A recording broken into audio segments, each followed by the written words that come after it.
Señoras, señores y jóvenes en general, hoy 17 de mayo del 2014 se presenta ante ustedes el abogado César Javier Ojeda Cifuentes, con registro del Colegio de Abogados número 6333.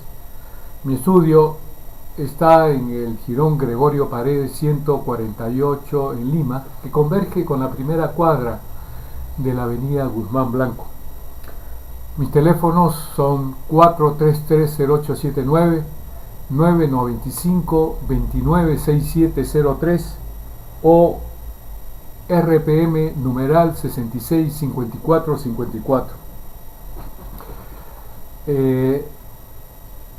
Mi bagaje de conocimientos es fruto del hecho de que he sido asesor legal de la Dirección General de Contribuciones, hoy SUNAT, lo que me permitió tener, digamos, un caudal de conocimientos en materia tributaria, que inclusive me posibilitó ser catedrático de Derecho Tributario y Aduanero en la Universidad Nacional Mayor de San Marcos en los años 1983-1987.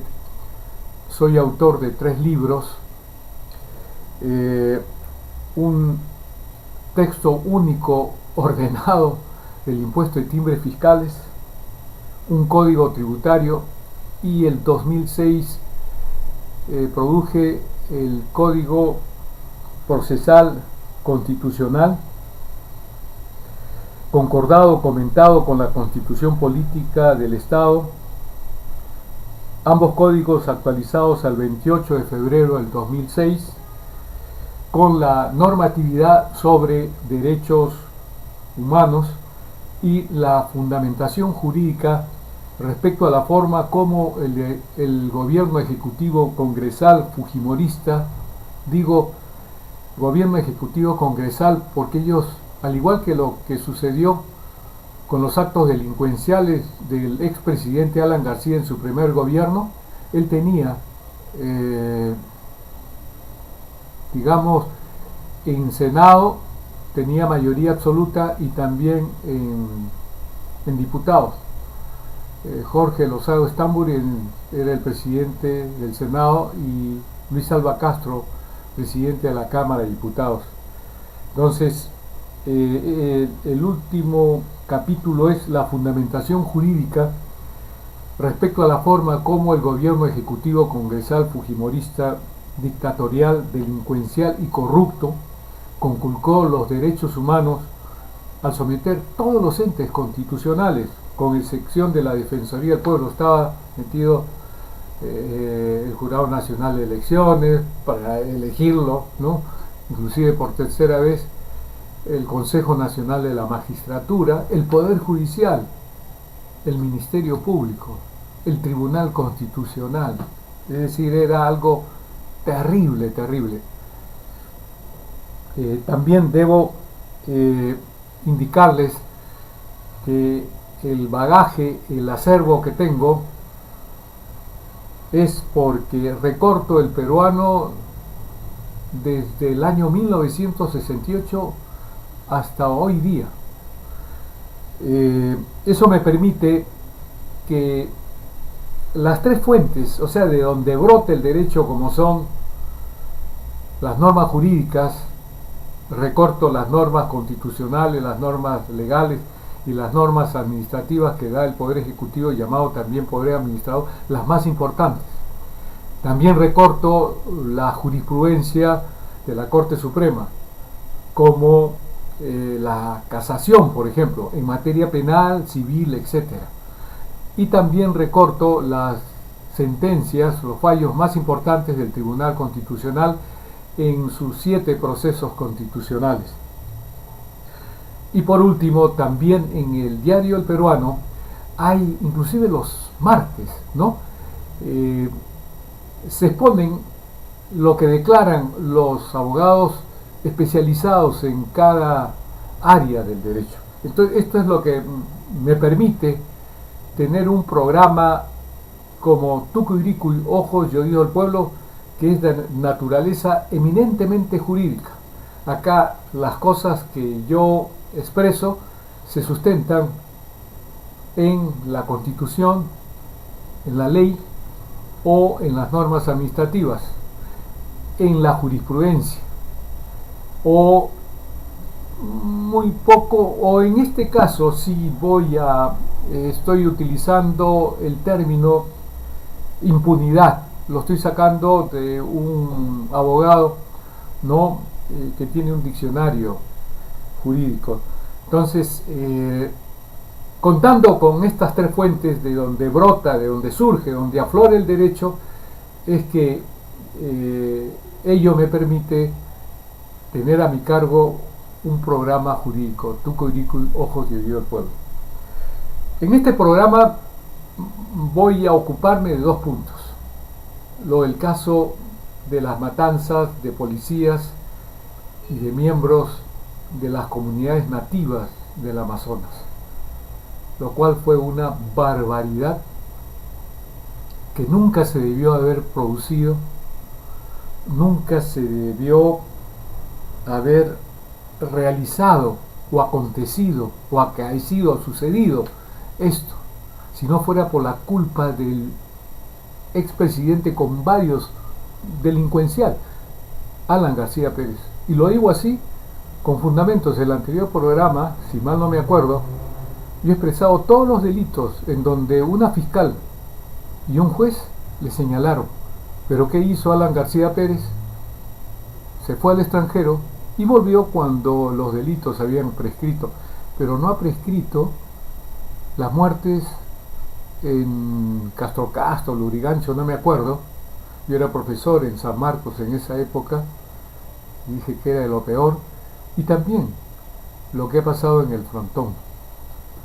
Eso lo va a perseguir a Alan Ludwig Gabriel García Pérez hasta el día en que se muera.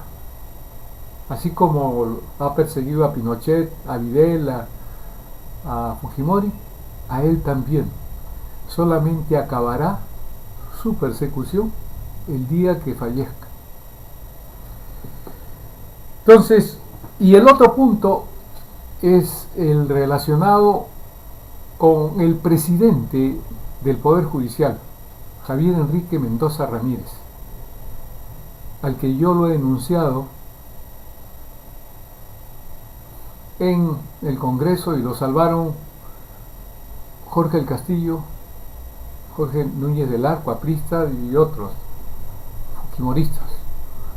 Después, al no proceder mi denuncia, pese a que estaba, como le voy a exponer, debidamente sustentada, él pasó a ser presidente del Jurado Nacional de Elecciones y en el año 2006, por su vinculación con el APRA, le permitió, yo veía leo el peruano, y si todas las resoluciones del Jurado Nacional eran toditas favorables, y por eso le ganó a Ollantumala. Ahí se dio la pelea en el Jurado Nacional de Elecciones. Entonces, yo después cuando él se presentó, mejor dicho, cuando se tenía que ratificarlo, yo precisamente, aparte de esta denuncia que yo había hecho por ir en contra de una abundante y reiterada jurisprudencia del Tribunal Constitucional, inclusive mintiendo, apoyándose en un artículo 400 del Código Procesal Civil y veintitantos de la Ley Orgánica del Poder Judicial, porque no había ninguna sentencia en ese sentido, simplemente ahí, como les repito, en el ámbito del Congreso se declaró improcedente mi denuncia. Y cuando lo hice en el Consejo Nacional de la Magistratura, se declaró que esa denuncia ya había caducado. Pero la segunda que yo hice en relación al FONAVI, hasta ahora el Consejo Nacional de la Magistratura, con apristas, lógicamente, como en el hermano del ex fiscal de la Nación, José Antonio Peláez Barrales, y el otro Mansilla, aparte de otros, ¿no? Hasta ahora no se han pronunciado, pese a que yo he denunciado eso, y ellos se pronunciaron solamente sobre la primera denuncia. Esto es algo que sucede en un Perú de corrupción, ¿no? Porque él, como presidente del Jurado Nacional de Elecciones, se opuso al referéndum, arguyendo que era un asunto tributario, y era un asunto de propiedad, que está en el artículo 70, si mal no me acuerdo, de la Constitución. La Constitución protege la propiedad. ¿Por qué? Porque en la ley se estableció que esos fondos del FONAVI iban a ser asumidos por el Ministerio de Economía y Finanzas. Por eso los fonavistas, con sus organizaciones, presentaron acciones de amparo y se determinó la nulidad de esta norma que permitía que ese dinero, o sea, ese dinero que era de propiedad de los fonavistas, fuera a parar al Estado a través del Ministerio de Economía y Finanzas. Bueno, voy a indicarles que en relación a Bagua, a las matanzas de los policías y miembros de pueblos nativos de la región amazónica que acontecieron en Bagua el 5 de junio del 2009, esto sucedió, aconteció, se produjo, se realizó porque el de actos delincuenciales de su primer gobierno, delincuente, Alan García Pérez, que se salvó por irse al extranjero, probado fehacientemente, dio decretos legislativos. Pero ahí tengo un código procesal constitucional. ¿Qué es eso? El Poder Ejecutivo, en un momento determinado, está facultado para dictar disposiciones que se denominan decretos legislativos. Acá está, artículo 104, justo yo tengo mi obra Código Procesal Constitucional, ¿no? Acá, en el artículo 104, el Congreso puede delegar en el Poder Ejecutivo la facultad de legislar mediante decretos legislativos sobre la materia específica y por el plazo determinado establecidos en la ley autoritativa. El Congreso dio esa prerrogativa, facultó al Poder Ejecutivo a dar decretos legislativos. Pero nada es absoluto, ¿no? Póngase a pensar, ustedes tienen todo el derecho de hablar, pero si comienzan a hablar lisuras, palabras soeces, entonces eso es ilícito, no es legal. Uno puede caminar sin ningún problema, tiene el derecho de tránsito, pero si lo hace desnudo, ni hablar, ¿no? Entonces, del mismo modo, el hecho de haberle dado el Congreso una facultad para dar decretos legislativos, se suponía que tenía que respetar la Constitución, y no la respetó. Se dieron decretos legislativos que, por un lado, afectaban a la dignidad humana de las personas que viven en la región amazónica, donde se dan una serie de concesiones, ¿no? Entonces, eso por un lado. Yo acá les digo lo siguiente, ¿no? Que son responsables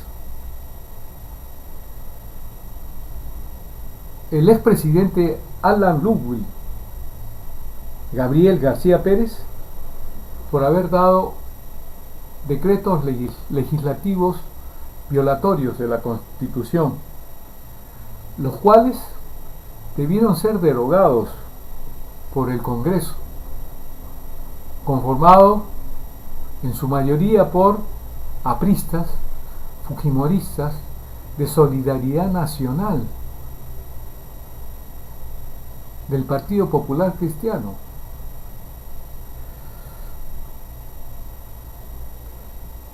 Como esta disposición, estos decretos legislativos los ha dado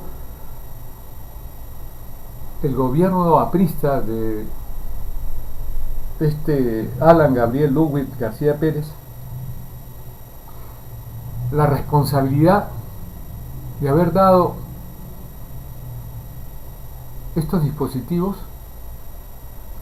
de acuerdo con la ley del Poder Ejecutivo, tienen responsabilidad los ministros, salvo una de ellas que renunció, pero principalmente el primer ministro, Eude Simón,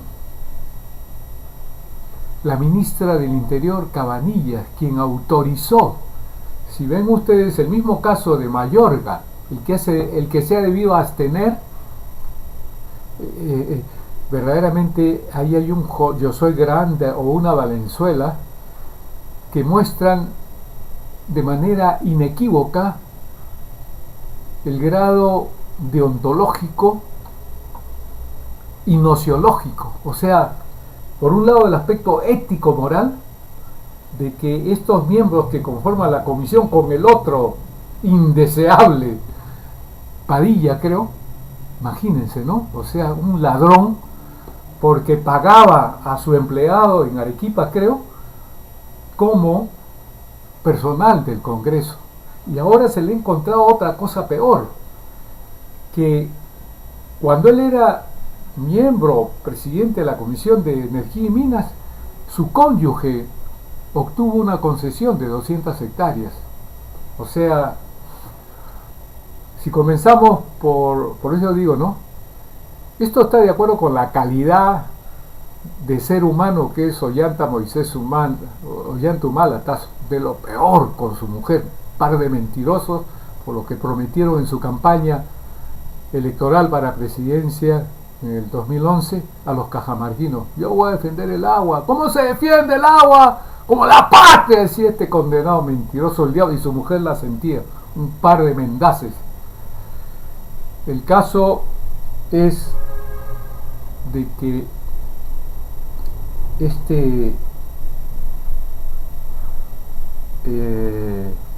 primer ministro, que después ya ellos se reciclan, pasan a formar un partido humanista, etcétera, ¿no? Y también el caso de lo que les he dicho de Mercedes Cabanillas, la ley esta del Poder Ejecutivo establece su responsabilidad como Mayorga cuando él refrenda el decreto supremo por el cual se aprueba el contrato de los lotes 3 y 4 de la empresa petrolera noruega Interoil. Desde ese momento asume la responsabilidad, y la asume porque el artículo 88, numerales 4 y 5, si mal no me acuerdo, de la Ley del Procedimiento Administrativo General número 27.444 ordenan que el funcionario público como este ministro que estaba en estas circunstancias, dentro de lo que la norma, este artículo 88 en sus numerales 4 y 5 determinan como que se debió abstener y no se abstuvo, tiene que ser destituido por el Congreso. Estaba actuando ilícitamente. El Congreso sanciona la ilicitud contra la Constitución, como lo hace Alan García Pérez para ser inhabilitado. Estaba impedido de hacer lo que la ley prohíbe. Por lo tanto, los artículos 99 y 100 de la Constitución tienen que aplicarse por este ingeniero Eleodoro Octavio Mayorga Alba. Pero hay lo siguiente: estos presidentes de la República delincuenciales como Alan García Pérez, probadazo en el primer gobierno, está por probarse en el segundo gobierno, como el expresidente Alberto Fujimori, ellos han hecho que los entes constitucionales, como el Tribunal Constitucional, yo les digo un caso, ahí está Mesía, está Calle Hayen, el otro Vergara Gotelli, pucha, el único que fue miembro del Poder Judicial, pero también una señal, una muestra inequívoca de sus conocimientos, aunque yo he visto una sentencia, yo recorto, él dice que la persona jurídica no goza los derechos constitucionales, para matarlo, por Dios, ¿no? Se imagina, ¿no? O sea, si por ejemplo una empresa que ha sido perjudicada terriblemente por alguna persona natural o jurídica, inicia un juicio y lo pierde, pero lo pierde porque, por ejemplo, no fue notificado debidamente o porque se ha violado el debido proceso o no hay la debida motivación, cosas que están en la Constitución como garantías, principios constitucionales, pues cualquier persona jurídica está sujeta a ser amparada por el Tribunal Constitucional. Pero yo le vi después una sentencia en donde él firma que favorece a una empresa. Yo la tengo ahí doblada, ¿no? ¿Cómo es posible? Ya después él tiene ese temperamento. Pero con ese tipo de magistrados en el Tribunal Constitucional, yo le cito un caso que siempre señalo. El presidente de IDESEP, que ahorita está, Alberto Pizango, que ahorita está, digamos, comprendido en este juicio oral que se inicia el 26 de mayo, él interpone una apelación por las concesiones que se habían dado por decreto supremo, 1.200.000 por el oriente peruano. Miren cómo sería, digamos, la situación económica, que al verse que había problemas, si mal no me acuerdo, una de las entidades favorecidas con estas concesiones transfiere sus acciones y derechos de 4.000 millones de dólares. Imagínense. El caso es de que ellos, los pueblos afectados por estas concesiones, no habían sido consultados de acuerdo con esta 169, ¿no? Esta disposición, que es un tratado, ¿no? Que es 169, así es. El caso es de que en la parte considerativa se puede expresar, aunque ahí dice fundamentos, se señala, se ha verificado que los pueblos afectados por las concesiones no han sido consultados. Se resuelve, se sentencia, se declara improcedente la demanda. Por ahí apareció que la esposa del presidente Carlos Mesía se le había encontrado 5 departamentos de 350.000 dólares. Por eso yo siempre digo, el frente amplio que se debe formar por ciudadanos y ciudadanas que no sean miembros de estos partidos que son de lo peor, que lo único que han producido ha sido riqueza y mucho poder a sus partidarios, Partido Aprista, Fujimorista, Solidaridad Nacional, Partido Popular Cristiano, Perú Posible, nacionalistas, Perú Más, y ahora último, el de la universidad. Yo no leo cómo puede ser un dueño de universidades que están favorecidas por la Constitución en el artículo 19, gozan de exoneración tributaria. Y un caso que demuestra esta situación inicua es de que el rector de la Universidad Garcilaso de la Vega en 9 años ha ganado 80 millones. ¿Y los excedentes acaso han servido para crear laboratorios, tecnología, pagarle más a sus profesores, a catedráticos, ni hablar. Entonces, yo le digo que estos presidentes delincuenciales, los apristas, el aprista y el fujimorista, han hecho ingresar muchos apristas como jueces y como fiscales. Han hecho ingresar en el Tribunal Constitucional, en el Consejo Nacional de la Magistratura. Para eso tiene las universidades, para eso el señor Enrique Cornejo, que va a postular a la alcaldía de Lima, es vicedecano, vicerrector de Simón Bolívar, una universidad que la han puesto en la cuadra 12 de la avenida Brasil. Es decir, parece que mejor hubieran puesto un cinema, una cuestión de esas, ¿no? Creo que los cinemas esos que están Star, no sé, en varios sitios, creo que su extensión es mucho mayor. Pero lo que necesitan ellos es contar con una universidad que le permita ingresar al Jurado Nacional de Elecciones, que le permita lograr estar en el Consejo Nacional de la Magistratura. Para eso se ha creado el aprismo, el fujimorismo y todos estos partidos tradicionales. Por eso se debe formar un frente amplio para, por ejemplo, pedir primero en la Constitución que se establezca que el Contralor General de la República puede levantar el secreto bancario. ¿Se acuerdan ustedes cuando entró este presidente y todo lo demás? Este último, no maté a nadie en madre mía porque le pagué al testigo. Yo voy a hacer que se dé una norma sobre prescripción. Cuando yo sea presidente, el gas va a estar a 12 soles. Yo voy a defender el agua. ¿Cómo se defiende el agua? Como la patria, le dice a los cajamarquinos. Más mentiroso no puede ser este condenado, por Dios. Es decir, entonces, el caso es el siguiente.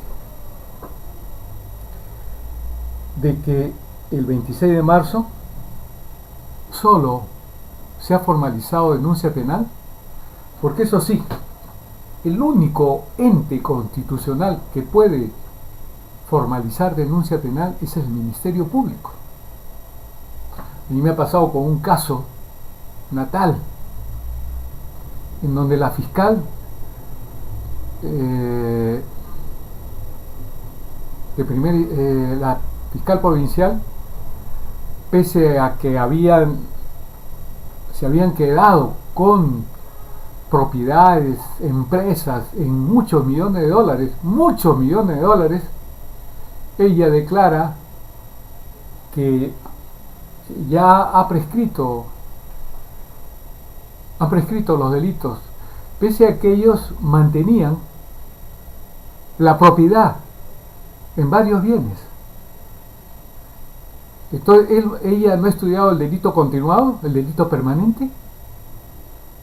¿Por qué razón? Porque ellos se basaban en una segunda declaratoria de herederos en donde se hace una preterición, se deja de lado a una hija fuera del matrimonio que tenía derecho a estos millones de dólares que deja el padre, pero la plata, y la fiscal superior, porque se interpuso una queja de derecho de acuerdo con el artículo 12, si mal no me acuerdo, de la ley orgánica del Ministerio Público, y no se formó, pese a que se había determinado por el juez y la sala, que esto, cuando llegó al Ministerio Público, no, ya esto ya prescribió. Yo me demoro, pero sí voy a mantener mi denuncia contra estos dos fiscales. No lo hice antes porque estaba el gobierno de otro que ha hecho una serie de actos delincuenciales como Alan García y todo, con todos sus jueces y fiscales. ¿Me entiendes? O sea que cuando la fiscalía no abre instrucción, ni hablar. no es la única entidad que puede acusar, que puede formalizar una denuncia penal. Entonces, estos condenados fiscales han determinado que estos 52 peruanos de segundo nivel, como lo dice el otro delincuencial Alan García Pérez, con esa famosa expresión del perro del hortelano, como que si estos peruanos fueran de lo peor, cuando él sí es de lo peor por los actos delincuenciales. Él es un hombre que ha robado la plata de todos los que, yo siempre digo, cuando una mujer o un hombre, adultos, 18 años, compran, aunque sean pobrísimos, una caja de galletas, por ejemplo, para aliviar su hambre, ese sol está significando un 18% con el que se le paga el sueldo a Ollanta Moisés Humala, a los congresistas como este de Padilla, que es de lo peor, como Julio Gagó Pérez, ¿no? Como Omar Chejade, como la Robacable, como el Proxeneta, es decir, entonces, por eso el Frente Amplio, conformado por estos ciudadanos o ciudadanas peruanas, jamás deben de votar por esto, que voten ellos, porque lógicamente ellos sí están ligados, ¿no? Acuérdense de lo que ha pasado con los narcoindultos, toda la gente de ellos, ¿no? que está en el poder, pues hace una serie de actos delincuenciales para beneficiarse, y los que deben de perseguirlos, sancionarlos, al final no, como pasó con Tula Benítez, aprista. Entonces, hay una cuestión principal, que es que, de acuerdo con el artículo 55 de la Constitución, los tratados celebrados por el Estado y en vigor forman parte del derecho nacional. Yo tengo este programa para darle una información a ustedes veraz. Había un gran abogado, jurista, Hans Kelsen. Él dijo que hay una jerarquía, una escala, una graduación en las normas jurídicas. Comenzamos por la Constitución, después vienen los tratados, los convenios internacionales. Después de eso vienen las normas que se da a un país. Después vienen normas administrativas, decretos supremos, etcétera, ¿no? O sea, así como hay un general, un coronel, comandante, mayor, capitán, teniente, subteniente, ¿no? Etcétera. Del mismo modo, en el derecho también hay una jerarquía en las normas jurídicas. El mismo artículo 5 del título preliminar de la Ley del Procedimiento Administrativo dice: fuentes del procedimiento administrativo. Numeral 2. Son fuentes del procedimiento administrativo 2.1 las disposiciones constitucionales. 2.2 los tratados y convenios internacionales incorporados al ordenamiento jurídico nacional. 2.3 las leyes y disposiciones de jerarquía equivalente. ¿Por qué dicen esto? Porque en un gobierno de facto hay un decreto ley. También en un gobierno nada de constitucional o democrático, como una mentira, democracia del pueblo. ¿Acaso es el pueblo? Ni hablar.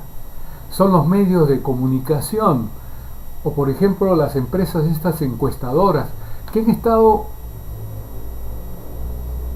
cuestionadas judicialmente por los lazos que tenían, como Datum, como la otra de Saavedra, no me acuerdo. Sin embargo, ahorita salen el posible postulante a la alcaldía, Luis Castañeda Locio, está en primer lugar. Segundo, Keiko Fujimori.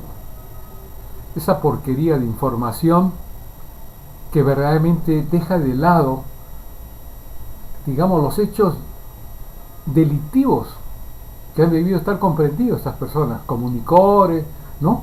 Para que no se le fiscalice por la Contraloría los 1.300 millones, el caso del peculado por los más de 3 millones que el Estado peruano pagó por los hijos de Fujimori. Ven ustedes, estoy viendo la porquería también, ¿no? En que se ha constituido el diario El Comercio, ¿no?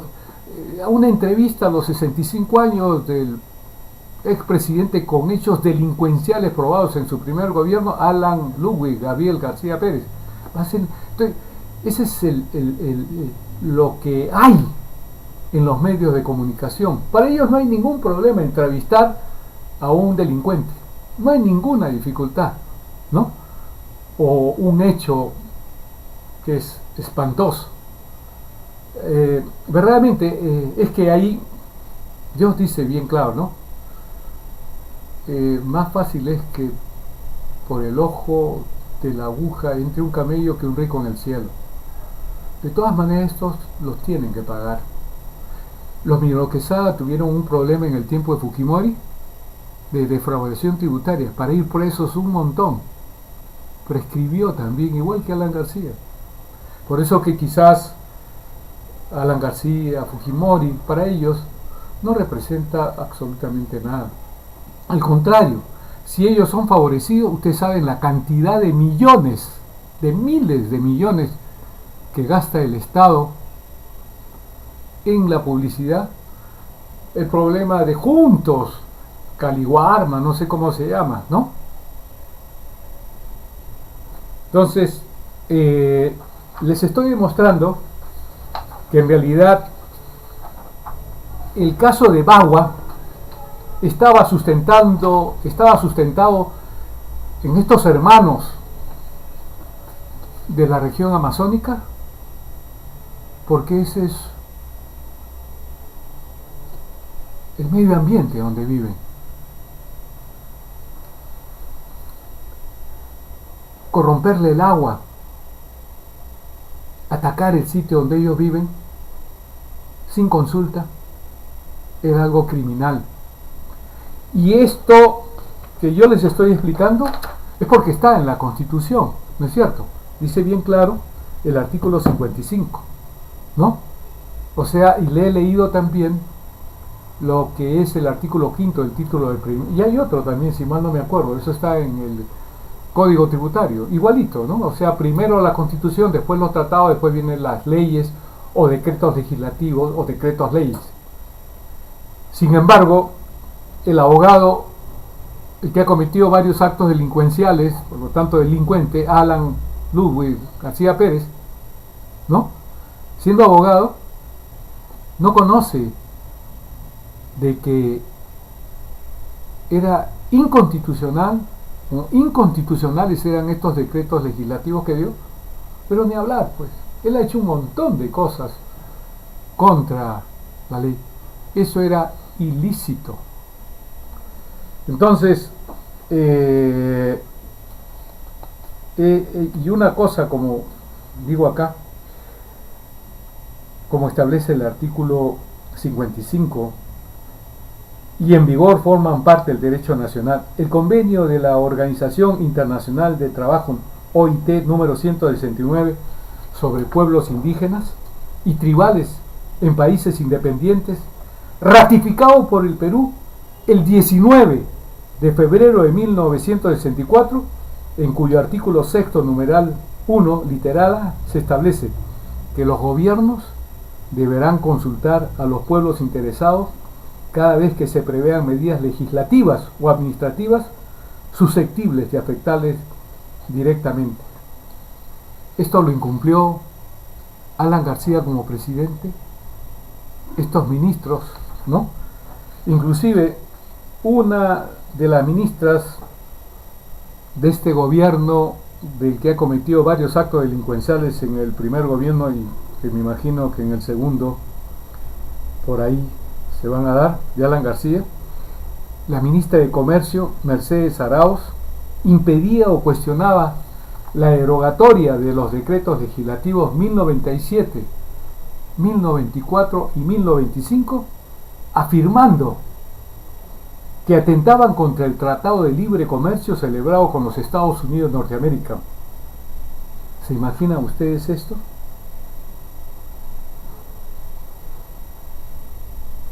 Ella también debió ser acusada por este Ministerio Público de lo peor con estos fiscales apristas, ¿verdad?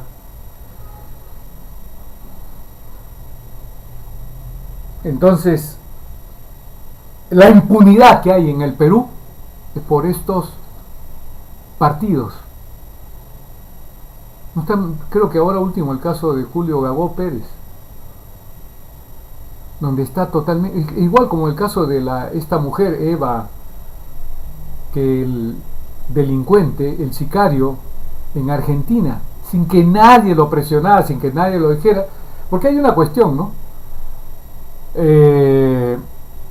Los delincuentes, o cuando uno es joven, yo no, pero siempre ellos quieren causar miedo por lo que han hecho. O sea, los que se trompean, oye, yo le he pegado a tal persona. En el caso de los delincuentes, yo he matado a esta persona y lo maté porque la hija me dio plata, yo la maté. Y de esa forma él se pone una cúpula, se blinda de que cualquiera de los internos que está con él no le haga nada porque él mata. Se recibió por el Perú esta información, se verificó, se encontró con el ADN que estaba y todo lo demás. Cuando él viene, cambia totalmente. Resulta que él ya no entró a matar, sino entró a robar, y que nunca conoce, pese a que las dos que estaban comprometidas fueron a la Argentina, y ni hablar, pues, ¿no? Ya les he dicho, los delincuentes, el que mata o el que roba jamás dice yo robé. ¿Por qué razón? Porque en derecho penal se dan la prueba indiciaria, jamás la prueba plena o perfecta como hay en el ámbito civil. Oiga, usted me debe 10.000 soles, ¿de dónde? Aquí está. Usted me tiene una letra, ¿no? O me tiene este documento firmado, acá está su firma legalizada. Esa es prueba plena.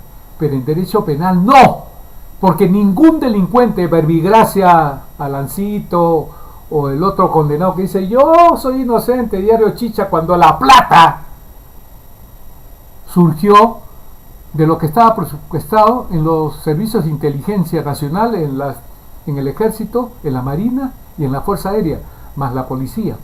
O sea, más es decir, por Dios, yo por eso ya veo a los apristas, a los fujimoristas, ellos nunca han cometido nada, ni hablar. Entonces no deben de votar jamás por estos condenados, por Dios, definitivamente. Entonces, ustedes en este programa, en el primer punto, se han dado cuenta que jamás, nunca debió haberse dejado de responsabilizar a Alan Ludwig Gabriel García Pérez como presidente de haber dado este decreto legislativo, de acuerdo con la ley del Poder Ejecutivo, a los ministros que lo firmaron. Hubo una ministra que se retiró, renunció, precisamente para que ella no tuviera responsabilidad, pero no ha habido ningún problema, ¿no? Ni con Yehude Simón, ni con Mercedes Cabanilla, ¿no? Entonces, yo he demostrado acá, como lo hice con el caso de Leodoro Octavio Mayorga, él debió abstenerse, nada más. El conflicto de intereses, más que todo está enmarcado en el sentido que él había trabajado, pero la ley establece abstenerse. O sea, cuando hay un proceso judicial, se establece el punto controvertido. El punto controvertido, señores congresistas, don Víctor Andrés García Belaúnde, que usted es el que está promoviendo eso, y me parece muy bien. El punto controvertido no es como lo dice el condenado, ese congresista nacionalista, Josué Granda. Oiga, acá se está estableciendo si ese decreto supremo favoreció al Perú. ¿Usted nos cree imbéciles? ¿Nos cree ignorantes? El punto controvertido, pero lógicamente esto pasa por las horcas caudinas noceológicas de sapiencia de conocimiento, es que la ley para un caso como de este ministro, es que ordena su abstención. O sea, el punto controvertido es si se abstuvo o no se abstuvo, nada más. El resto que favoreció es mentira, porque eso ni hablar, pues, ¿no? Es decir, bueno, ahora sí voy a pasar al segundo punto. Lamentablemente, bueno, no he visto el tiempo que está implicando mi exposición. Pero el segundo punto es el referente al presidente del Poder Judicial, Enrique Javier Mendoza Ramírez, que fue ratificado por el Consejo Nacional de Magistratura con miembros apristas, fujimoristas, etcétera. ¿Por qué razón? Yo digo, ¿no? Yo asesoraba en esa época a un gran amigo, a un hombre muy honesto, Publio Raúl Morales Vega. Yo trabajé con él en la Dirección General de Contribuciones, un hombre que dignifica. Yo lo decía en un artículo que hice justo contra un expresidente Mendaza el 16 de agosto de 1991 que salió en El Peruano. Al final decía que no son los cargos los que dignifican a las personas, son las personas los que dignifican los cargos. Verbigracia, el cardenal condenado que tenemos, ¿no? ¿Cómo se llama que ya me estoy olvidando? El cardenal que tenemos, por Dios, que es la antítesis, lo inverso del Papa, ¿no? Hasta en esa cuestión, ¡muerte! Y ya me imagino a Jesucristo decir, ¡mátelo a ese! Igualito que este condenado que tenemos. Ya me voy a acordar cómo se llama, Cipriani Torne, Juan Luis Cipriani Torne. Es decir, por Dios, tú, Juan Luis Cipriani, eres lo contrario a Jesucristo, lo contrario a Francisco. Eres un condenado del diablo. Yo quisiera que a mí me excomulgues, por Dios, porque de ti no creo que esté avalado por Jesucristo o el Papa Francisco. Sacaste a un padre porque él hacía política. ¿Y qué haces tú? O sea, ni siquiera cumples lo que te permite sacar a un sacerdote que era un hombre correcto. No me acuerdo de este padre correcto. Ese es el tipo de sacerdote que eres, condenado del diablo. Ni como hombre, ni en el aspecto religioso te acepto, por Dios. Entonces, este amigo estaba comprendido dentro del régimen de pensionistas de la 20530. Trabajó, fue en contribuciones en la dirección donde tuve el placer de conocerlo. Me acuerdo que por una sencilla razón, yo estaba trabajando como inspector de impuestos y resulta pues de que en un momento determinado yo era inspector, pero el jefe Luna Vitoria me dijo que trabajara, era el único que estudiaba derecho, que trabajara con él. Inclusive en una oportunidad casi me votan porque yo me opuse al tribunal fiscal porque concedió una resolución que permitía $40 millones al grupo pesquero de Banquero. Yo era catedrático en la Universidad de Lima, en administración, con Uriarte, Federico Uriarte Mariani, me acuerdo. Que un día casi me voy a las manos con él porque él me decía que éramos amigos, él tenía a su cargo la cátedra de renta y yo la de código tributario. Entonces por eso él decía, oye, tú como cuando yo vi la resolución del Tribunal Fiscal simplemente me opuse, porque yo dije, tiene tasa especial la exportación de harina y pescado, más no de aceite. Y me amparo en el artículo 9, segundo párrafo del título preliminar del Código Tributario que dice, en vía de interpretación no puede establecerse supuestos distintos del señalado por la ley. Supuestos es palabras, ¿no? Las palabras eran aceite, es como poner lápices y los borradores, no, ha dicho lápices, ¿no? Entonces, el caso es de que me llamó el tribunal y en sala plena yo expuse. Igual, ¿no? Y no me pasó nada. Nunca he tenido miedo a nada. Me han despedido por defender a los trabajadores cuando he sido jefe. Cuando he estado en la universidad no he permitido que alguien me diga hay que pasar a este porque es el delegado del tercio estudiantil o delegado de quinto año. Quédense con la universidad, estuve 5 años, pero cuando me dijeron una cuestión de eso, yo tenía alumnos con 17. Bueno, el caso es, volviendo a este punto, es de que en otro caso hubo una sanción con CITES, me acuerdo, y Comercial Maya, eran 2 empresas de árabes. Entonces yo fui a hacer la revisión y encontré como un 200, sí, le puse 1.280.000 porque le encontré transferencia de dinero que estaba grabado con impuesto de timbre. Yo tengo un libro, impuesto de timbres, que fue considerado libro tipo para Latinoamérica y salió ¿verdad? En el correo. Quisiera ver esa noticia. Bueno, el caso es de que yo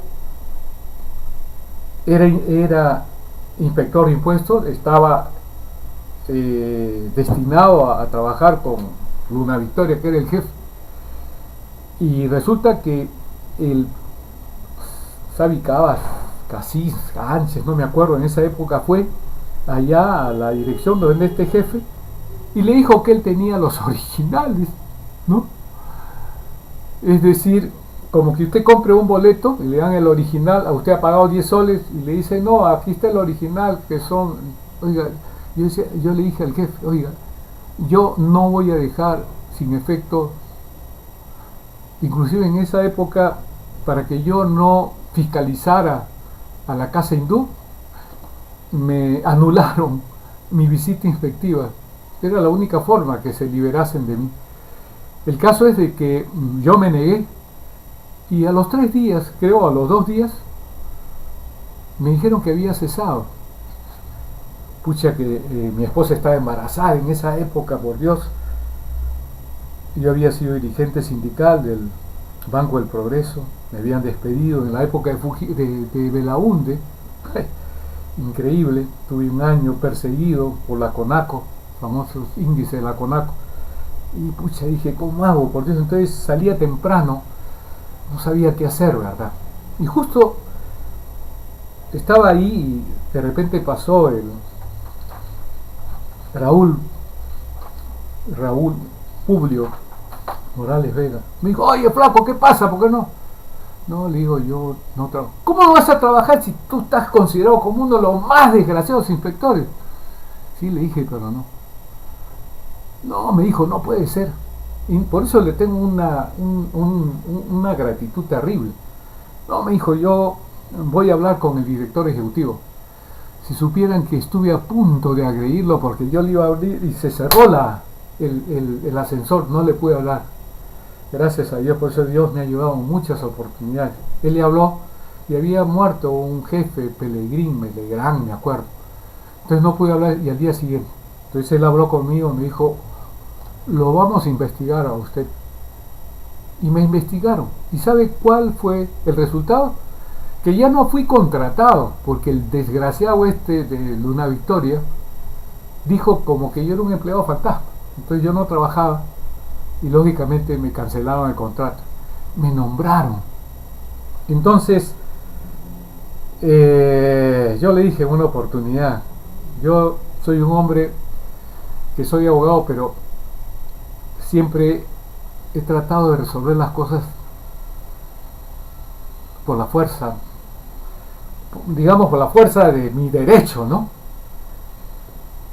Y después el tipo ese ya salió, pero después ha sido contador general de la nación, por Dios, increíble, por Dios. Entonces, volviendo a este punto, él trabajó en contribuciones y totalizó 19 años y pico de tiempo. Después trabajó en Centromín Perú. En Centromín Perú, después de hacer una serie de trámites, lo comprendieron dentro de la 20530. Entonces el Tribunal Constitucional, en sentencias desde el año 1998, abundantes y reiteradas sentencias, decía: el trabajador que, habiendo sido reincorporado al régimen pensionario de la ley, del decreto ley 20530, solamente puede ser anulado si en el tiempo que tenían de caducidad era revocada esa resolución. El caso es que nunca se revocó eso.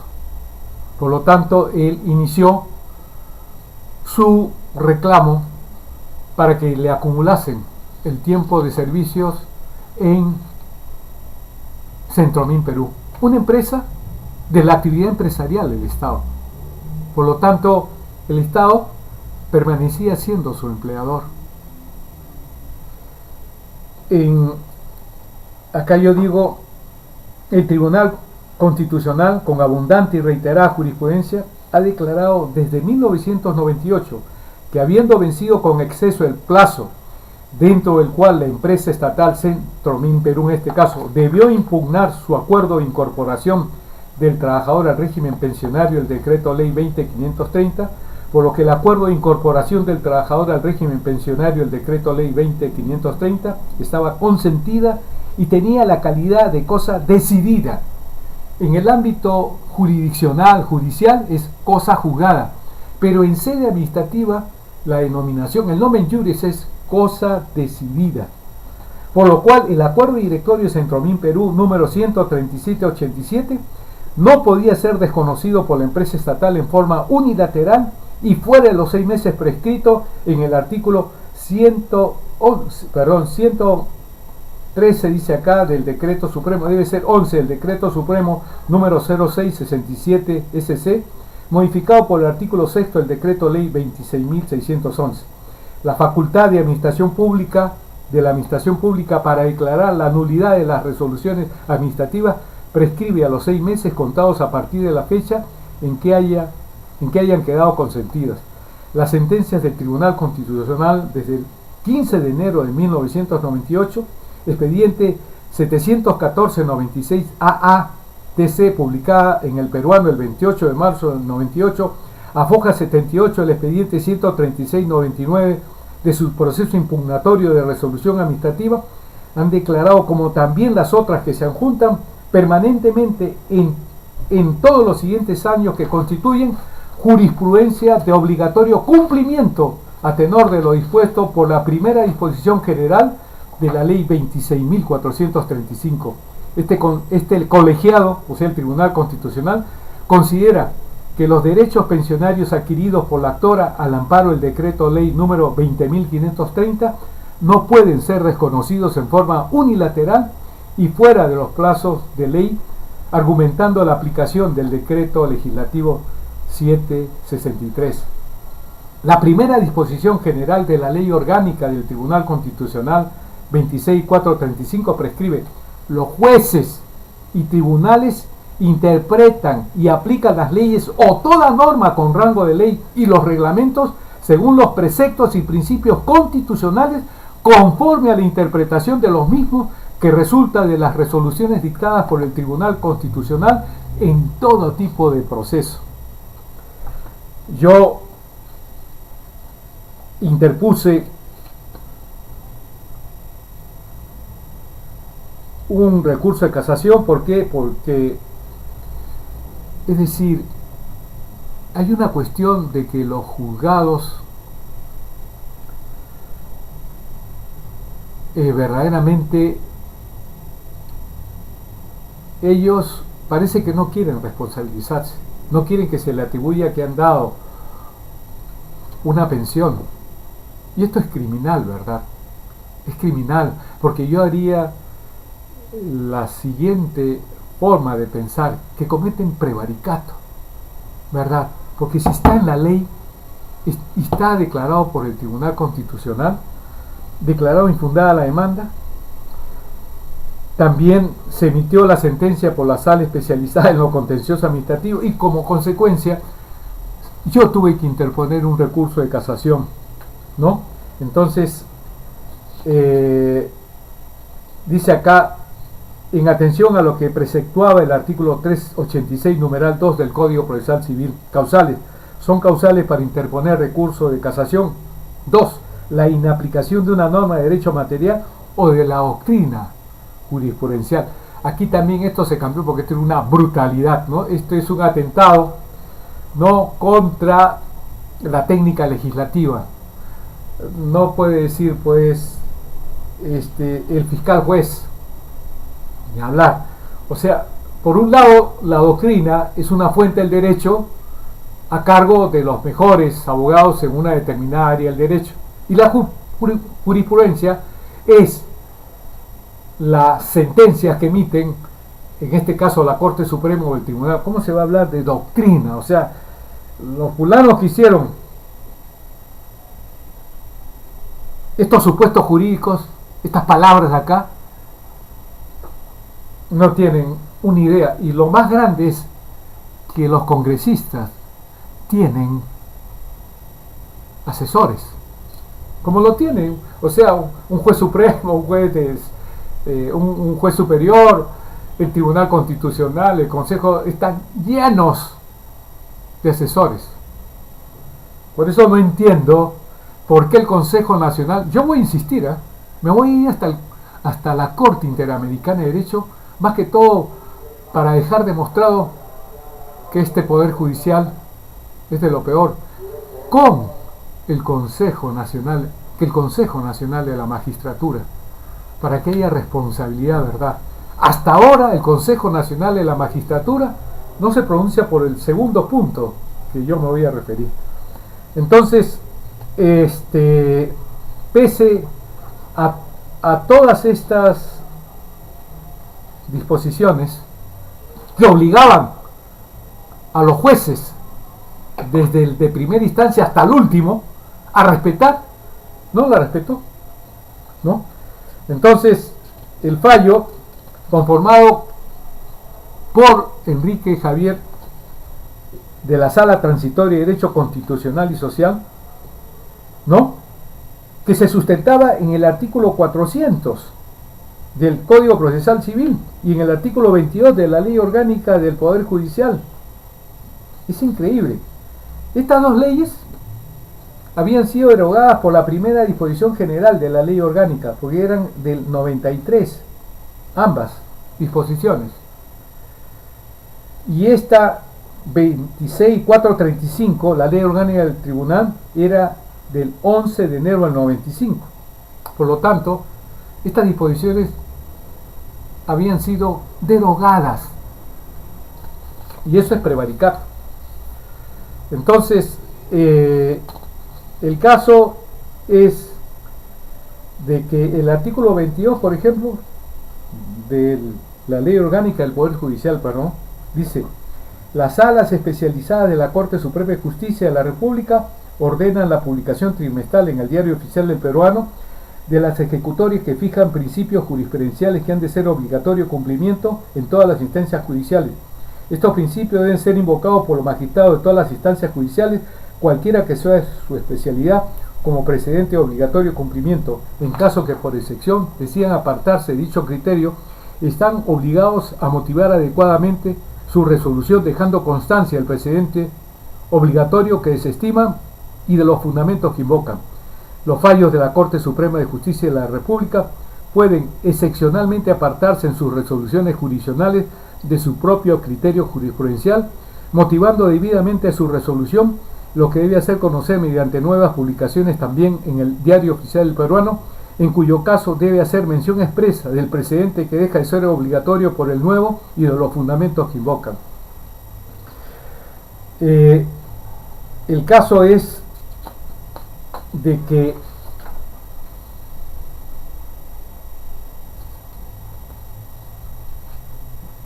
habiendo sido derogadas estas dos disposiciones por la ley 26.435, la ley orgánica del Tribunal Constitucional, y no haber aceptado esta sala con un vocal Roberto Acevedo Mena. Yo fui abogado de Perú Plus y una vez el contador me dijo: doctor Ojeda, ha venido acá el juez de comunidades laborales. Yo fui, creo, a buscarlo. Creo que le dije: no le meto un puñete porque me voy a llenar de... Y ahora está de vocal supremo. Lo he recusado hace no sé qué tiempo, un caso de Telefónica, creo, no sé, caso. Le dije: no me haga usted decir las razones por las cuales yo lo recuso a usted. Y la última vez también lo recusé, un caso de Telefónica, que es el colmo también, ¿no? Me cortaron el teléfono 2 veces de manera unilateral Telefónica y perdí varios clientes porque yo ni sabía. Inclusive uno de ellos me dijo: doctor Ojeda, un asunto importantísimo, y un congresista también, y usted es mentiroso porque su teléfono no existe. Ahí me enteré la primera vez, en noviembre. Y sabe, hubo un juez que declaró fundada y ordenó que me pagara $15,000 soles Telefónica como indemnización, pero un vocal Soyer, me acuerdo que una vez lo encontré en perdón, disculpen, en el ascensor, y me tuve que contener. Aparte me dijeron que era aprista, porque yo puse como fundamento de por qué yo tenía problemas con Telefónica, porque en mi espacio Tucurico, en Radio Cadena, yo decía esto, ¿no? De que lo de Telefónica es de lo peor y todo lo demás. Entonces, el que habla como yo está sujeto a estas cosas. Y miren lo que él se apoyó, que yo también con a este se lo tengo así guardado. No, voy a seguirlo cuando tenga que ser ratificado o lo que sea. Él dijo lo siguiente: como hay veces hay clientes que no pagan, y yo pagaba 700 soles, era cliente preferente, y tuve problemas precisamente por eso. Perdí varios clientes, pero dijeron: doctor Ojeda, usted es abogado y tenemos una serie de audiencias y una serie de cosas y usted no ha venido, y disculpe, pum, se acabó. Entonces me perjudicaron enormemente. Entonces yo en mayo del 2003 había hecho una financiación y en noviembre también lo volvería a hacer con mi teléfono 433. Entonces este juez superior de la segunda sala, Soyer, como yo me imagino puse como fundamento un expresidente Mendaz de mi por qué en muchos casos yo, cuando hay un aprista, un fujimorista, tengo problemas con ellos. Este condenado con los otros miembros pusieron de que yo había aceptado en mayo que me quiten, a través de un formulario, que me quiten el teléfono. Por eso en noviembre me lo quitaron, lo cual era absurdo. Gané en el Tribunal Constitucional y él, estando en la sala, porque yo lógicamente lo iba a recusar, se abstuvo, pero los demás también se pusieron con él. Los apristas son así, pues, ¿no? Entonces volvió a la Corte Suprema, y en la Corte Suprema ya se estableció, porque uno de los jueces supremos le preguntó, aparte, ese documento en donde se apoyaba este juez superior y los otros, que yo había autorizado, facultado a Telefónica a quitarme, no solamente en noviembre, sino también en enero del 2004. La primera ya, pero la segunda no tenía nombre. Entonces le preguntó este juez supremo al estudio Aventaño: quiero que me diga usted si el demandante César Javier Ojeda Cifuentes autorizó mediante un documento. Hay un formulario, le estoy preguntando si él hay un documento, él ha firmado. No, pero oiga, bien claro, ¿ha firmado un documento? No, no. Por esa razón es que en abril, creo, fue la fecha en que la sentencia, recién me lo han notificado en abril, casi en agosto, perdón. En agosto está la sentencia, imagínense, 9 meses para llegar eso. Entonces ahí sí se ordena. Eso es una afectación a la debida motivación, es una falsedad, porque si me dijeran que yo en noviembre, con motivo de mi segundo fraccionamiento, yo faculto a que me quiten el teléfono y se produjo esto en noviembre, además, yo tuve mi teléfono mayo, junio, julio, agosto, septiembre. ¿Cómo es que yo faculté? Felizmente ahí de alguna manera se ha enmendado la Corte Suprema. Y pese que yo había ganado en el Tribunal Constitucional, miren la barbaridad de los apristas, por Dios. Y también Calle Hayen, el condenado también él declaró en contra mía, por Dios. Bueno, el caso es de que yo formulé la denuncia en el Congreso totalmente fundamentado, apoyado hasta el hartazgo. Sin embargo, el Congreso, con la Comisión de Acusaciones Inconstitucionales, o su comisión, con Jorge del Castillo, Jorge Núñez del Arco, no me acuerdo, aprista y otros más, fujimoristas, declarado improcedente. Este juez supremo fue nombrado presidente del Jurado Nacional de Elecciones y así le ganó la elección Alan García al ahora mentiroso Ollanta Moisés Humalatazo. ¿Me entienden? Yo veía las resoluciones del Jurado Nacional de Elecciones, o sea que ahí ganó Alan Babá. Bueno, el caso es de que yo, para que no lo ratificaran, yo también presenté esta denuncia por este caso ante el Consejo Nacional de la Magistratura y declaró que ya había caducado el derecho a esta denuncia, pero no la segunda. La segunda era porque en su calidad de presidente Jurado Nacional de Elecciones violó la Constitución en cuanto a sus artículos 32, numeral 2, pueden ser sometidos a referéndum. Segundo, la aprobación de normas con rango de ley. 2, numeral 16, toda persona tiene derecho. 16, a la propiedad. 70, el derecho a propiedad es inviolable, esto lo dice la Constitución, el Estado lo garantiza. 201, el Tribunal Constitucional es el órgano de control de la Constitución, rechazando por ello lo ordenado por el Tribunal Constitucional y el procedimiento cumplido por los fonavistas en relación al artículo 41 de la Ley de los Derechos de Participación y Control Ciudadanos número 26.300. Las dos sentencias del Tribunal Constitucional, de expedientes 1078, yo después, a través de la asistencia que tengo yo acá en el estudio, yo hago por escrito lo que yo hablo.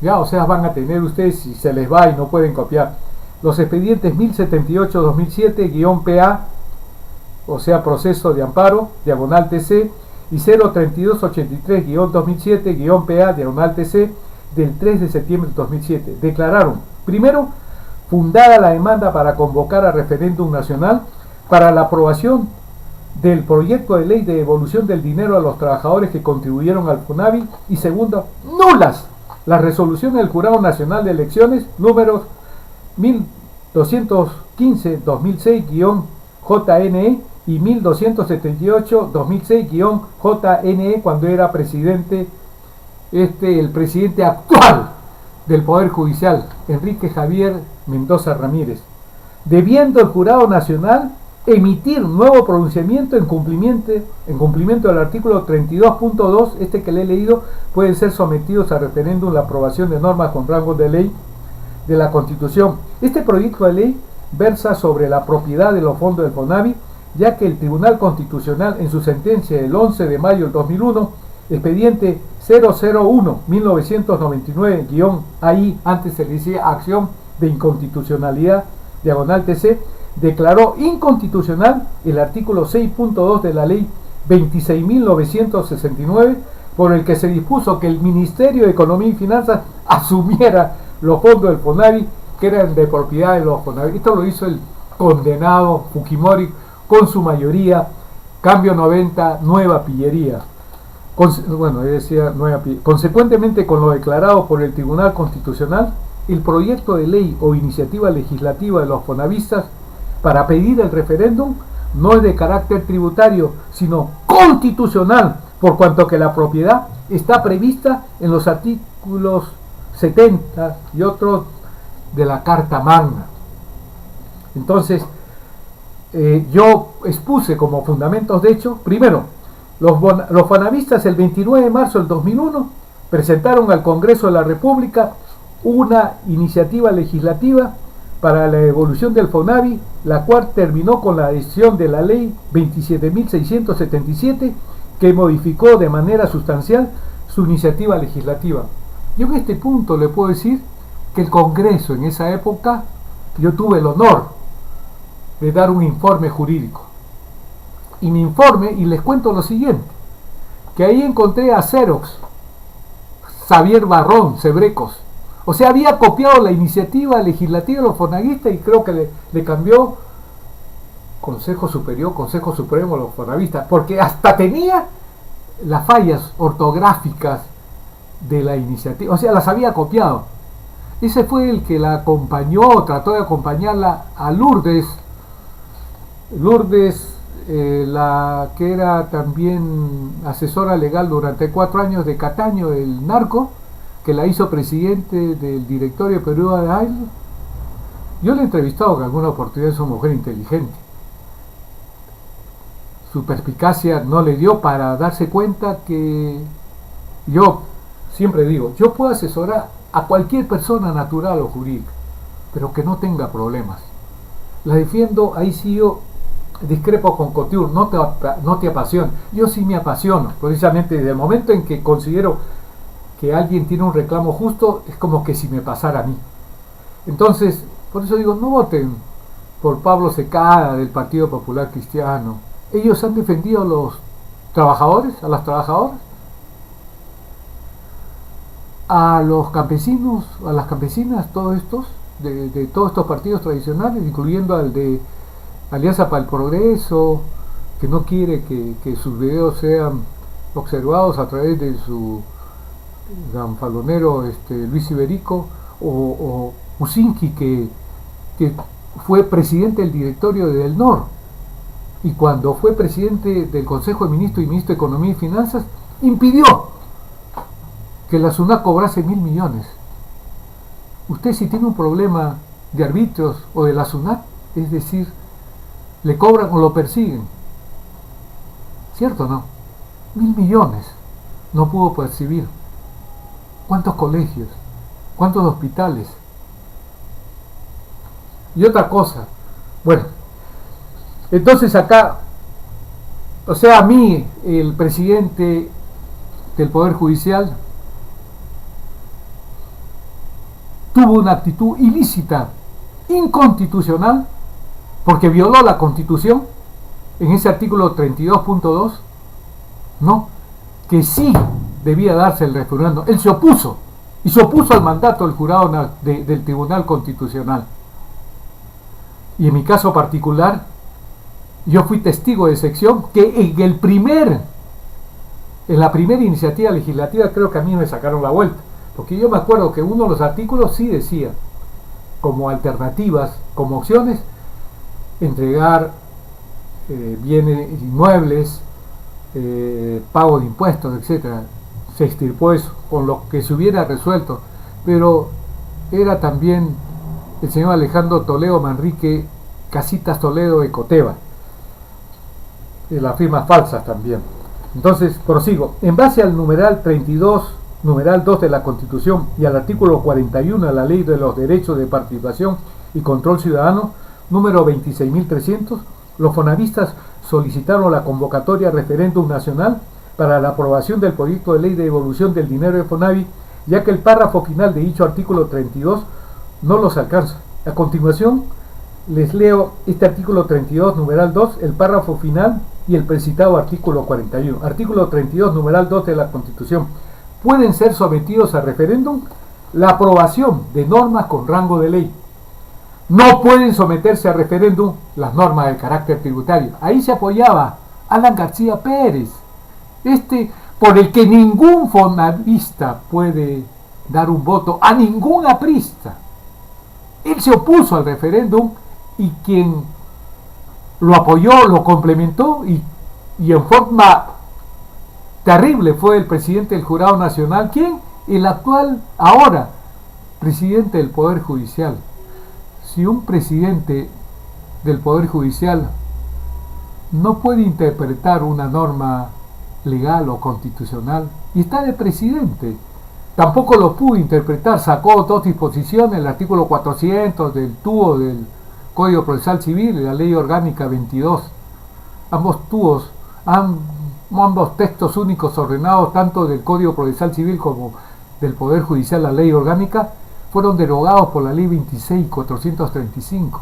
Pero cuando un aprista o un fujimorista ve 1 más 1 es 3, y como tiene la sartén por el mango, son 3, aunque usted haga todo lo que quiera, no formaliza el fiscal si es aprista.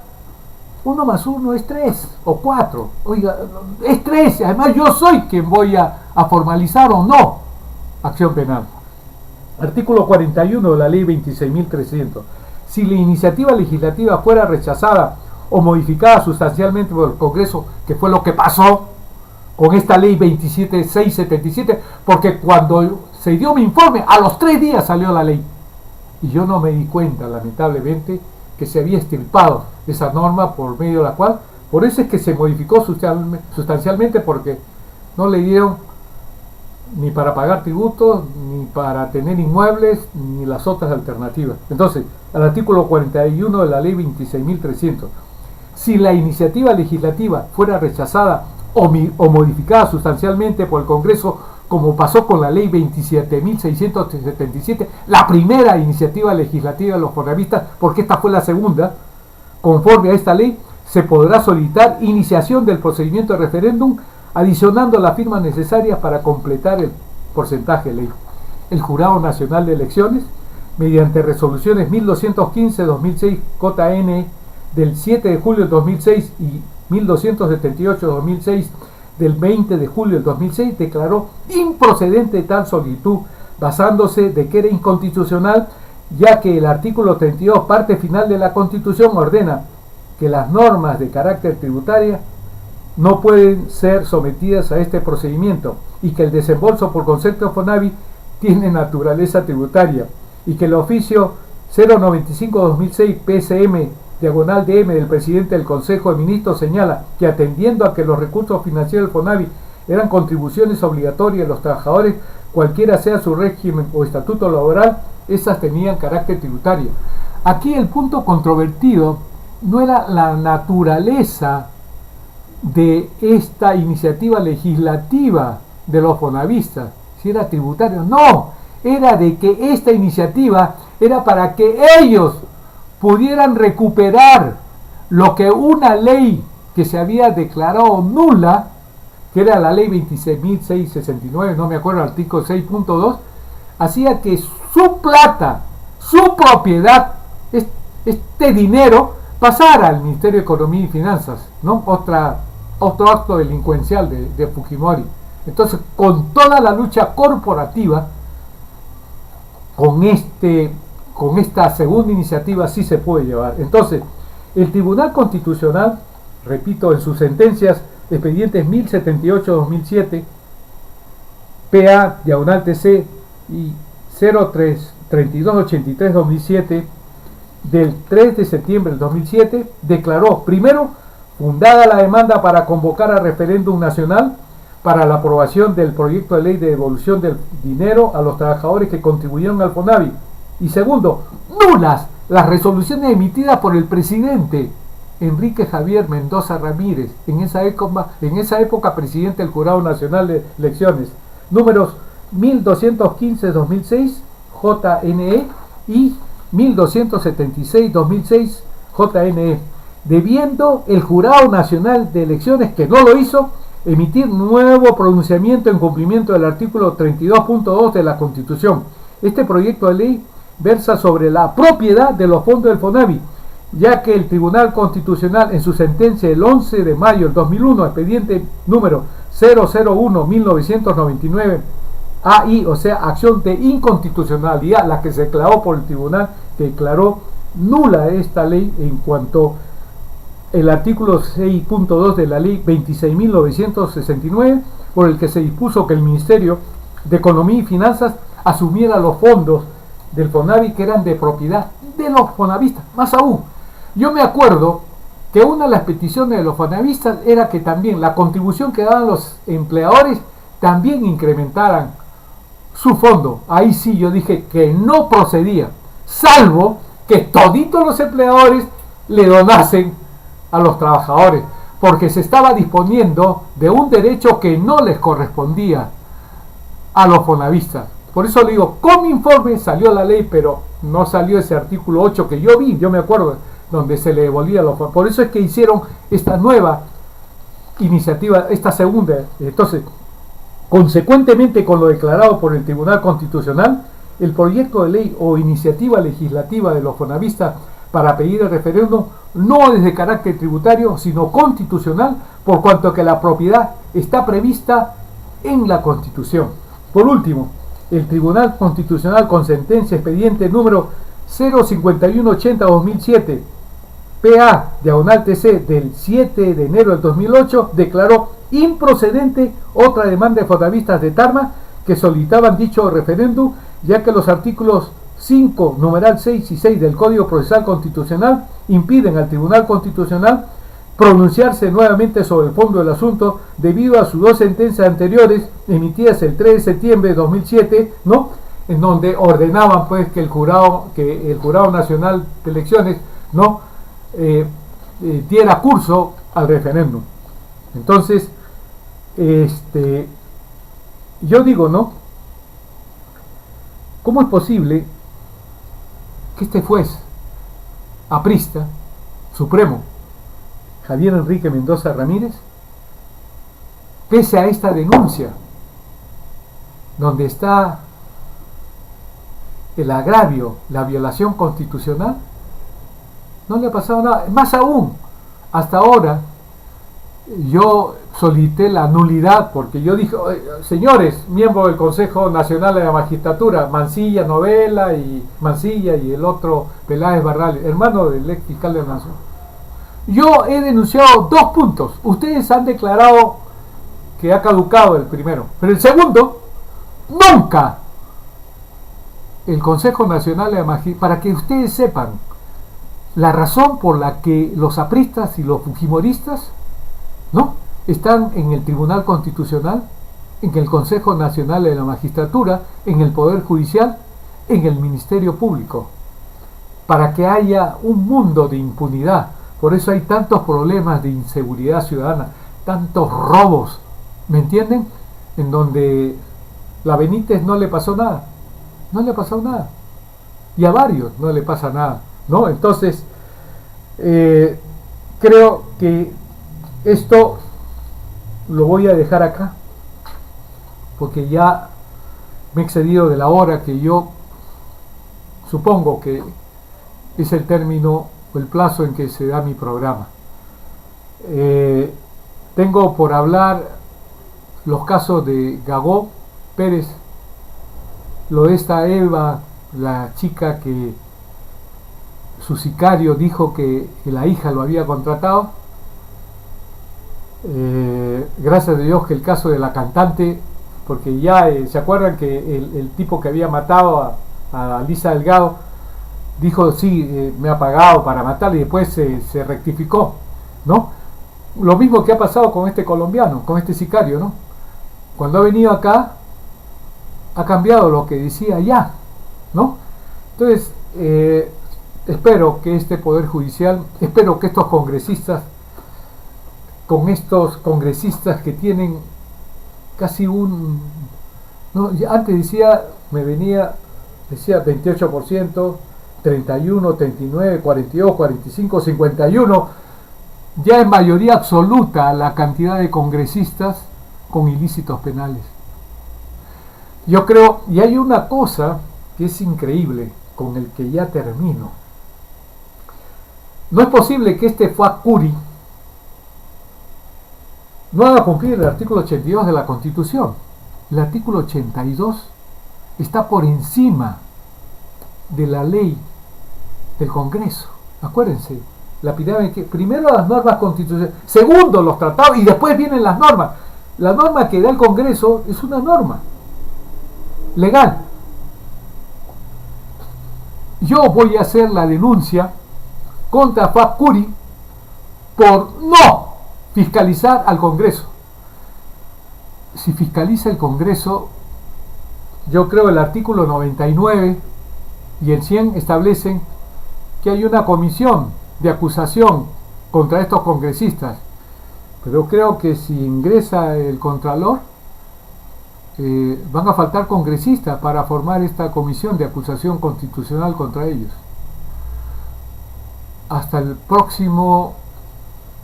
próxima semana, donde he quedado por señalar que el panelista de Habla el Pueblo, el que fue presidente de la Corte Superior, Marcos Ibaceta Marino, defendió al fujimorismo en Ginebra y ante la Comisión de Derechos Humanos. Ahora se ha reciclado. Cuando yo le hablé a Belmont, paré mi carro, él me dijo, pero ¿quién es el nombre? Oiga, usted no sabe que fue presidente de la Corte, me imagino, ¿no? Que ya ha estado en un montón de casos. Y voy a estudiar un caso que tengo, en donde voy a ver si... Yo le he tenido años ese proceso, ¿verdad? Ahí sí, ojalá que encuentre ese proceso, donde a un amigo de él, que era el tesorero, lo encontraron coimeando, pero no es el caso, sino es que él defendía a la parte contraria a la que yo litigaba, en un caso de pago de arriendos, donde se acumuló el pago a la demanda de desalojo y se perdió, donde ahí constaba que mi cliente había pagado, por lo tanto no podía ser desalojado, y subió a la Corte Suprema y falló de inmediato. Ese es el poder judicial que tenemos. Señoras, señores y jóvenes en general, no voten por ninguno de estos partidos delincuenciales, ¿verdad? Y vamos a hacer una higiene político del Perú.